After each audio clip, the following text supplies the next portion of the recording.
Good morning class.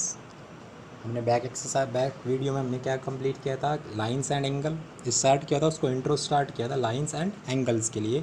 और आपके पास जो कंडीशंस यूज़ हुई थी लास्ट, मुझे ध्यान है कि मैंने आपको ये इमेज बनाई थी और बाकी जितनी भी कंडीशंस थी वो मैंने आपको क्लियर कर दी थी कि जो जो प्रॉपर्टी आपके पास यहाँ पे यूज़ होने वाली है। पर एक आपके पास एक कंडीशंस रह गई थी क्रॉसपोंडिंग एंगल्स के लिए, तो आपको चेक करना है क्रॉसपोंडिंग एंगल्स।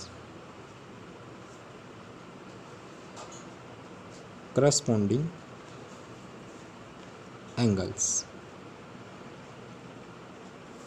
क्लियर है। तो एंगल्स स्टार्ट, अब देखो क्रॉसपॉन्डिंग एंगल समझते हैं। क्रॉसपॉन्डिंग एंगल्स आपके पास कैसे एंगल्स होंगे, सेम जैसे ये आपके पास इमेज है। अगर मैं यहाँ पे नेम पुट कर रहा हूँ, ये angle 1, angle 2, angle 3, angle 4, angle 5, angle 6, 7, 8। अभी इस वाली लाइन्स के लिए यूज़ नहीं करना है। तो देखो, जब भी आप करस्पॉन्डिंग एंगल चेक करोगे तो हमेशा एंगल 1, ये एंगल 1 एंगल 5 का करस्पॉन्डिंग होगा। मीन्स जो लाइंस जब ये ट्रांसवर्जन इन दो पैरेलल लाइंस को कट करेगी, तो वो जब वो कट करती है इस टाइप से, जब वो कट करेगी तो जो अपर वाले एंगल्स होंगे इन लाइन पेयर्स के अपर वाले एंगल्स, तो जैसे आप चेक करेंगे एंगल 1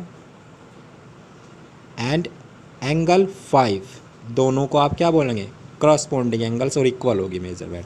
ऐसे ही आप बोल सकते हो angle 2 is equal to angle 6, ये भी तो आपके पास अपर एंगल्स हैं। ऐसे ही आप डाउन वाले एंगल्स को भी यूज़ कर सकते हो कि angle 3 is equal to angle 7 और angle 4 is equal to angle 8। तो बस आपको यही कंडीशंस ध्यान रखनी है। अगर अपर यूज़ करोगे तो अपर ऐसे नहीं बोलोगे कि एंगल 1 और एंगल 7 का करस्पॉन्डिंग होगा। क्लियर है। तो आपको ये कंडीशंस ध्यान रखनी है। और उसके अलावा एक एंगल आपके पास और यूज़ होगा, अल्टरनेट एंगल। अल्टरनेट एंगल, तो अल्टरनेट एंगल के लिए हमेशा ध्यान रखना, एक ट्रिक बताऊंगा आपको कि इस टाइप से जब भी कभी आपको कहीं पे भी जेड की इमेज मिले, ये वाले दोनों एंगल्स 1 और 2 ये दोनों हमेशा इक्वल होंगे। एंगल 1 और एंगल 2 इक्वल होंगे और इनको मैं क्या बोलूँगा, अल्टरनेट एंगल। हमेशा जेड की इमेज मिले। तो देखो आप यहाँ पे चेक करो, इस टाइप से जेड बन रहा है ना यहाँ पे। तो एंगल 3 और angle 6, angle 3 and angle 6, angle 3 और एंगल 6 यहाँ पे आपके पास क्या होंगे, अल्टरनेट एंगल होंगे। क्लियर है। करस्पॉन्डिंग एंगल हमेशा ध्यान रखना अपर वाले। अगर आप यूज़ कर रहे हो, ये भी आप यूज़ करोगे, 1 5 के इक्वल होगा, 2 6 के इक्वल होगा, 3 7 के इक्वल होगा और 4 8 के इक्वल होगा। तो अभी आपको सिंपल एक ब्रीफ बताई थी कि आपको टर्म्स ध्यान होनी चाहिए कि करस्पॉन्डिंग एंगल्स और अल्टरनेट एंगल्स, ये कंडीशंस आपके पास आपको डिफाइन होनी चाहिए कि अगर आप पढ़ रहे हो तो ये टर्म्स आपको भी पता होनी चाहिए। इनके बारे में अगर डीप में और एक्स्ट्रा डीप में पढ़ना है तो डीप में हम क्वेश्चंस में इनको जब वेरीफाई करेंगे, क्वेश्चंस में चेक करेंगे तो वहाँ पे आपको ज़्यादा क्लियर हो जाएंगे। क्लियर है। तो अभी एक्सरसाइज स्टार्ट करते हैं। एक्सरसाइज 5.1। तो आई होप आपने बैक वाली वीडियो भी चेक कर ली होगी। उसके बाद आज जो मैंने 2 वैल्यू लेफ्ट रह गई थी, मैंने कहा था कि 2 टर्म्स लेफ्ट रह गई है, इनको मैं नेक्स्ट डे क्लियर करूँगा।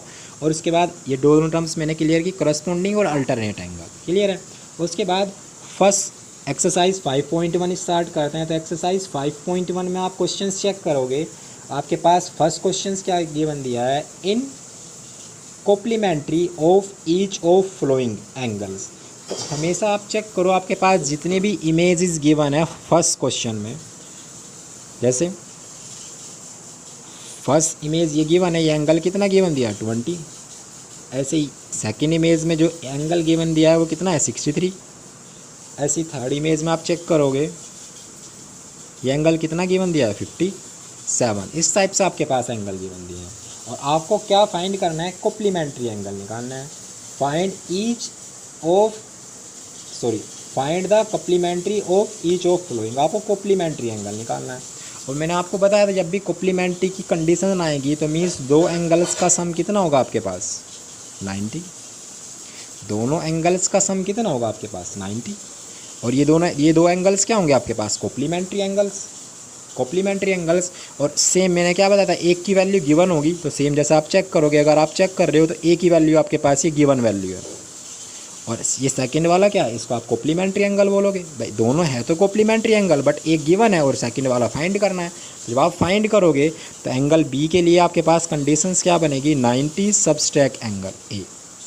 या आप ऐसा भी बोल सकते हो, angle A is equal to 90 subtract angle B, यही तो कंडीशंस बनेगी। मीन्स जो भी एंगल गिवन होगा उसको आप 90 में सब्सट्रैक्ट करेंगे तो उसका कॉम्प्लीमेंट्री एंगल मिल जाएगा। अगर फॉर्मूला लिखेंगे तो फॉर्मूला आपके पास क्या आएगा, कॉम्प्लीमेंट्री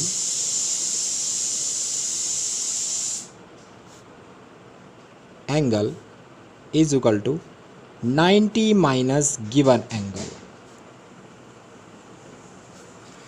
90 माइनस गिवन एंगल। तो देखो सेम आप चेक करो, ये आपके पास, इसको मैंने क्या बोला, कॉम्प्लीमेंट्री एंगल, और ये सेकंड वाला आपके पास क्या है, गिवन एंगल। इस वाले को कॉम्प्लीमेंट्री एंगल बोलो, उसको गिवन एंगल। तो आप सब्सट्रैक्ट ही तो करते हो, complementary angle is equal to 90 minus given angle. First वाले क्वेश्चन में आप चेक करो एंगल कितना है, 20।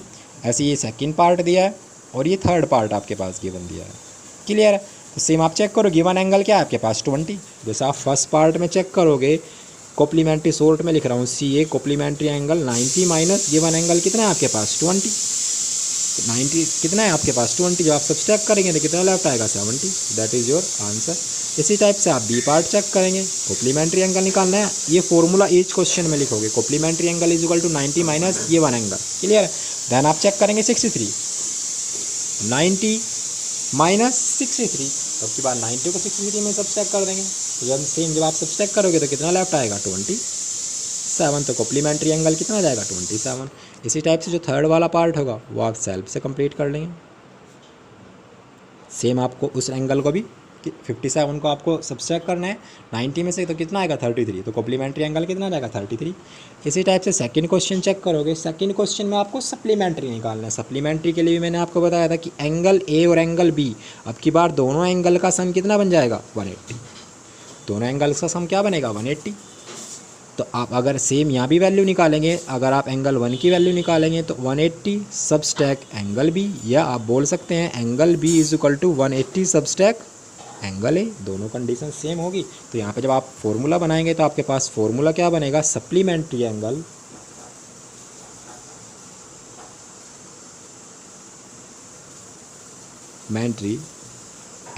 Is equal to 180 subtract given angle, जैसे देखो आप यहाँ पे चेक कर रहे थे, कॉम्प्लीमेंट्री एंगल निकालना था तो 90 में से सब्सट्रैक्ट कर रहे थे क्योंकि आपके पास एक एंगल गिवन था, तो 90 में से गिवन एंगल को सब्सट्रैक्ट कर रहे थे। और जब सप्लीमेंट्री एंगल लिखा होगा आपके पास, फाइंड द सप्लीमेंट्री, क्योंकि find the supplementary of each of following, तो अब की बार आपको सप्लीमेंट्री निकालना है तो 180 में से आप गिवन को सब्सट्रैक्ट कर देंगे। जैसे आप फर्स्ट में चेक करेंगे, फर्स्ट में आपके पास जो इमेज गिवन है वो कितनी है, 105। ये तो आपके पास एंगल गिवन है। तो जब आप इसका सप्लीमेंट्री निकालेंगे, मीन्स SA निकालेंगे, तो आप वैल्यू क्या लिखेंगे, 180 सब्सट्रैक्ट 105। जब आप सब्सट्रैक्ट करेंगे तो कितना लेफ्ट आएगा, 75, क्लियर है। तो इसी टाइप से आप इसका सेकंड पार्ट और थर्ड पार्ट ये आप सेल्फ से करेंगे। बस हमेशा ध्यान रखना जब कप्लीमेंट्री एंगल निकालने हो, क्योंकि दोनों एंगल्स तो आपके पास कप्लीमेंट्री होंगे भाई, कॉम्प्लीमेंट्री दोनों एंगल्स कॉम्प्लीमेंट्री एंगल्स होंगे। जब भी आपको कॉम्प्लीमेंट्री एंगल निकालना है तो हमेशा आपको क्या करना है, 90 में सब्सट्रैक्ट करना है, और अगर आपको सप्लीमेंट्री एंगल निकालना है तो 180 से सब्सट्रैक्ट करना है, क्लियर है। तो आपको बस यही कंडीशन ध्यान रखनी है जहाँ सप्लीमेंट्री आए, क्योंकि आपको पता है बोथ एंगल का सम कितना होगा, 180, और कॉम्प्लीमेंट्री एंगल्स आए तो अब मैंने आपको इंट्रो वीडियो में क्लियर किया था कि दोनों एंगल्स का सम कितना होगा, 90। हमेशा 2 एंगल्स होंगे, 3, 4, 5 एंगल्स नहीं होंगे, हमेशा 2 एंगल्स का पेयर ही आपको यूज़ करना है, क्लियर है। अभी आपको 2 एंगल्स का पेयर यूज़ करना है। अगर आपके पास सेम, अभी आपको सिंपल यही ध्यान रखना है, 2 एंगल्स का पेयर 90 होगा और 2 एंगल्स का पेयर 180 होगा, तो सप्लीमेंट्री एंगल होंगे, क्लियर है। कॉम्प्लीमेंट्री और सप्लीमेंट्री में कंफ्यूज नहीं होना है, क्लियर है। तो उसी टाइप से आप इसका सेकंड और थर्ड पार्ट ये आप सेल्फ से करेंगे। तो आज इतना ही रहने देते हैं, नेक्स्ट वीडियो में मिलते हैं। और उसके बाद मैंने कल आपको टेस्ट भी प्रोवाइड किया था, टेस्ट का सॉल्यूशन भी चेक किया था, तो आई होप आपने क्वेश्चंस चेक करे होंगे और क्वेश्चंस आपके राइट हो रहे होंगे। और अगर आपने ये इसकी इंट्रो वाली वीडियो नहीं देखी है तो उस इंट्रो वाली वीडियो को आप चेक कर लें, जो फर्स्ट पार्ट था इस चैप्टर का, जो फर्स्ट पार्ट मैंने आपको प्रोवाइड किया था, उसमें मैंने ये सारी चीज़ें आपको बताई, what is a complementary angle, supplementary angle, linear pair. तो इस टाइप से वो वैल्यू आपके पास यूज़ होंगी, वे वैल्यू आपके पास यहाँ पे यूज़ होगी। वर्टेक्स अपोजिट एंगल बताए थे, एडजेसेंट एंगल बताए मैंने आपको, तो ये चीज़ें आप चेक कर लेंगे ताकि आपको जब चैप्टर में आप क्वेश्चंस स्टार्ट करेंगे तो थोड़ा ईजी होगा आपके लिए। वैसे मैंने आपको क्वेश्चंस में ही बताया कि कॉम्प्लीमेंट्री और सप्लीमेंट्री एंगल्स, क्लियर है। तो इस टाइप से आप क्वेश्चंस कंप्लीट करेंगे फर्स्ट और सेकंड, 2 क्वेश्चंस ही आपके लिए होमवर्क है। देन मिलते हैं नेक्स्ट वीडियो में, तब तक के लिए बाय बाय।